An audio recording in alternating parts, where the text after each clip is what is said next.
We spent 24 hours in Jordan's Wadi Rum desert and packed in everything. Desert Jeep Safari through Mars-like landscapes. Hiked to an abandoned desert fort. And as the sun set, we headed here. And the most incredible place we've ever slept, our bedroom for the night, a transparent bubble. Including the most incredible stargazing of our lives. Okay then guys, so we have just driven 2 hours down south from Petra and we are now at Wadi Rum. So we have just popped into the visitor centre back here because you have to pick up your tickets. If you bought the Jordan Pass, it is included, so just remember that, another reason to get it.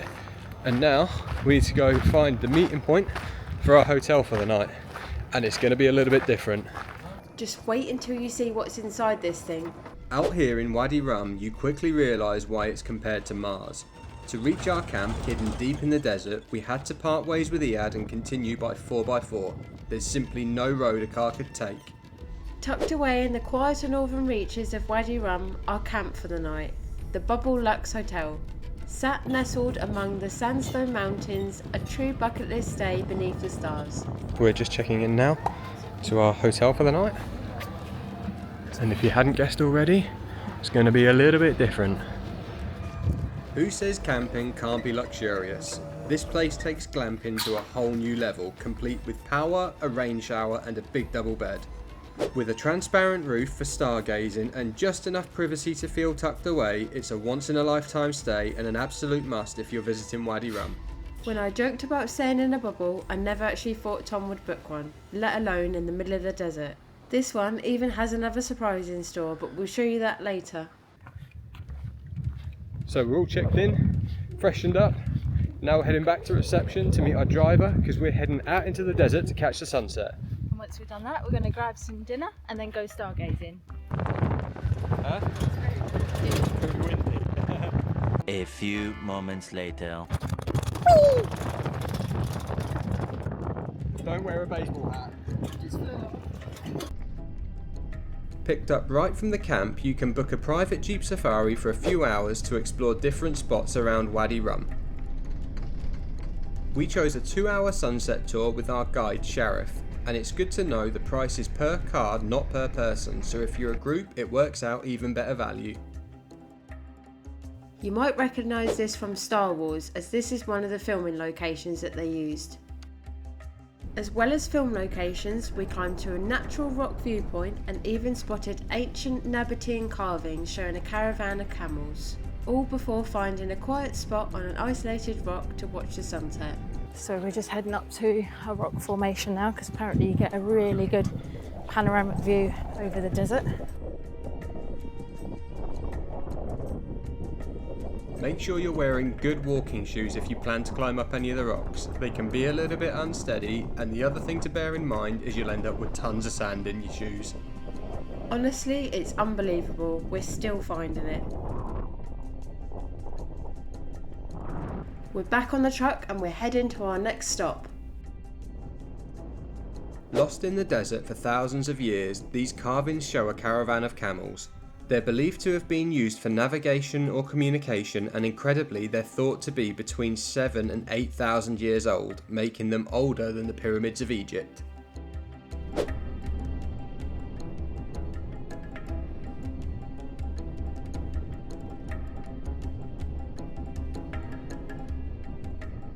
As the sun began to dip, we asked Sharif if he knew a good spot to catch the sunset, and of course he said he knew the perfect place.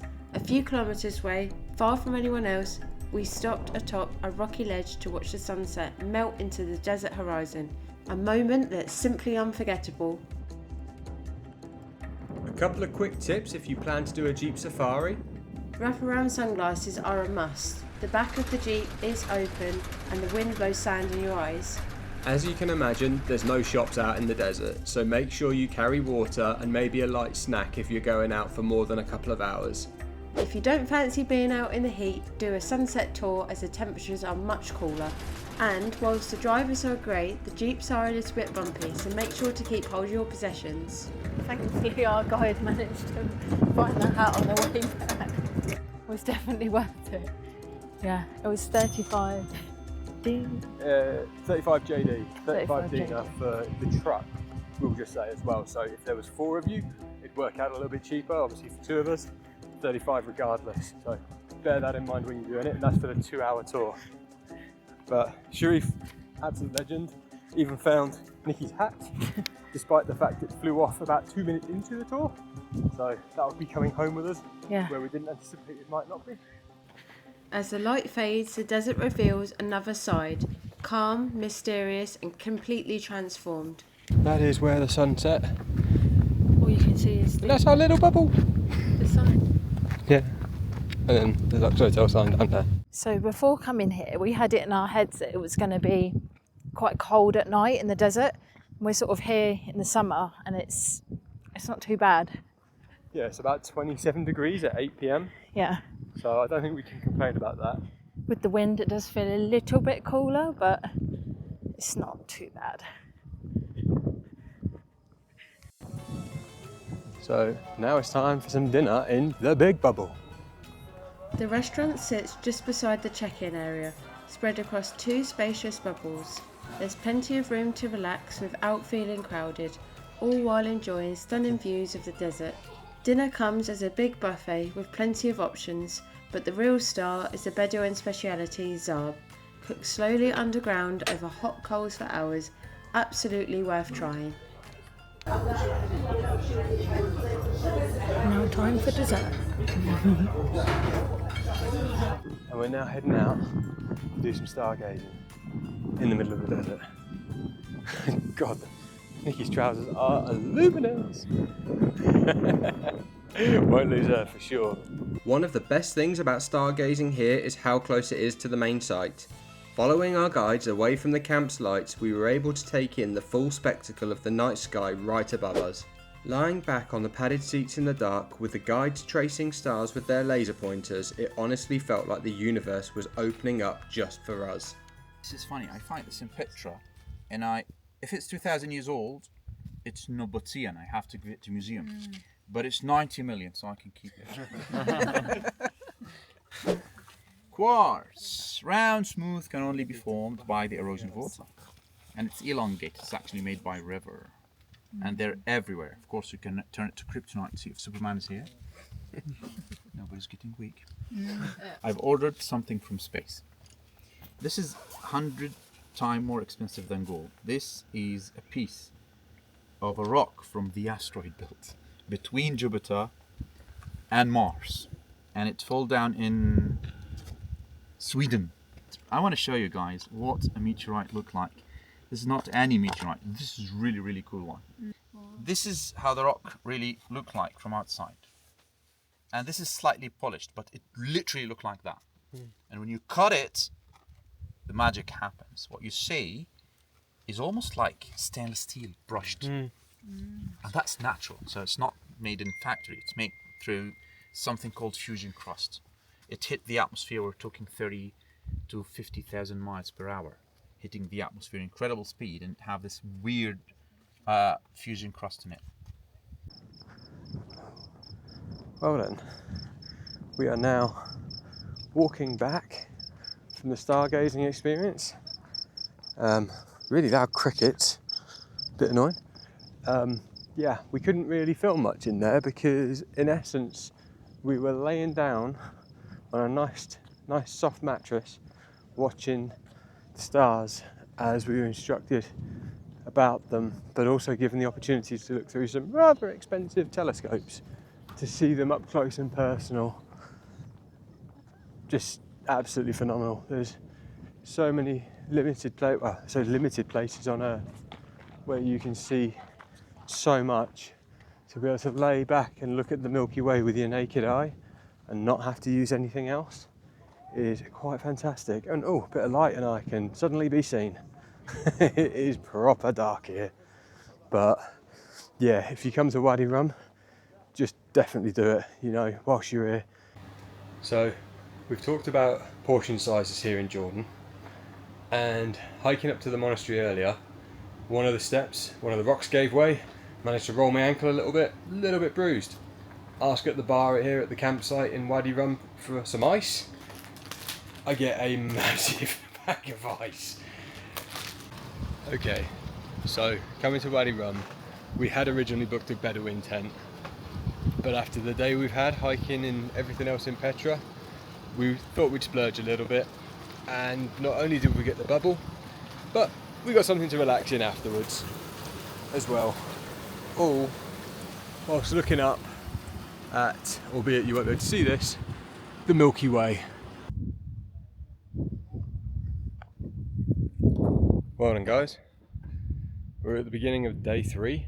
We've just woken up in our bubble right behind us, and what an experience. You know, like most things here in Jordan, it's been absolutely fascinating to be able to go out into the desert last night and really explore, and then stargazing last night as well with the local guide. Just phenomenal. But yeah, absolutely one thing we'd recommend though, if you're going to do this, bring an eye mask, because the top half of the bedroom, as you can see, after 6 p.m, they actually take the cover off, so you can lay in bed looking at the stars. And what that also means is that when the sun comes up, it is bright.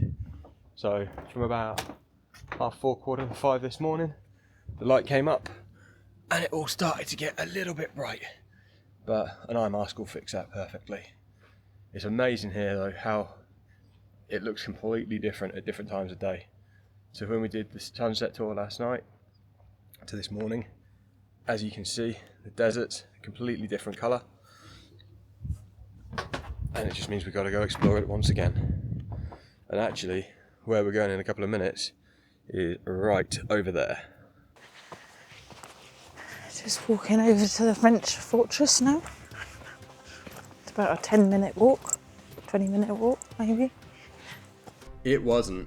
As it turns out, whilst we could see it from the camp, the French fortress was actually about a 2.5 kilometre walk and would take us about 25 minutes over sand. It was definitely a little bit further than we thought. Whilst the French fortress has an amazingly old school look about it, it was actually constructed in 1932 as a desert police fort. Today, however, it tends to have a very different use. Remember us saying how Wadi Rum's featured in big Hollywood movies? That's exactly what this is. It's utilised as a film set. Nestled into the Martian mountains of Wadi Rum, it really is quite the spectacle to visit. So we're here, walking and exploring the desert of Wadi Rum. If it's on your list of places you want to visit, get yourself out here, because there's nowhere quite like it. It's incredible how vast and empty the desert feels, even with the camp visible in the distance. One thing to bear in mind, if you do want to do the walk to the French fort, is because it's used as a Hollywood set now in multiple big films, they lock it all off. So you can literally only walk to it, walk around the outside before then heading back to the hotel. So just bear that in mind if you fancy doing it, because you wouldn't want to walk the 1.2 miles in the hottest time of day. We've come out at 8 AM and it's already getting hot. So heading back now, get a nice cold drink, maybe get some breakfast as well. Breakfast was just as impressive as dinner. A huge spread of hot and cold dishes, packed with local produce and fresh pastries. And the best part, it's all included in the price, along with dinner and your bubble stay.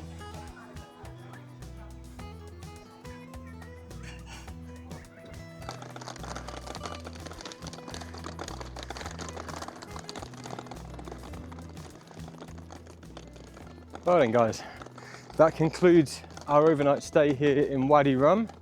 We've now got to go get the free shuttle back to where we're going to meet Iyad, because we're then heading back north, this time up to the Dead Sea, and potentially to a couple of hidden gems along the way that Iyad said he's going to take us to. So let's wait and see, because his recommendations have been pretty solid so far.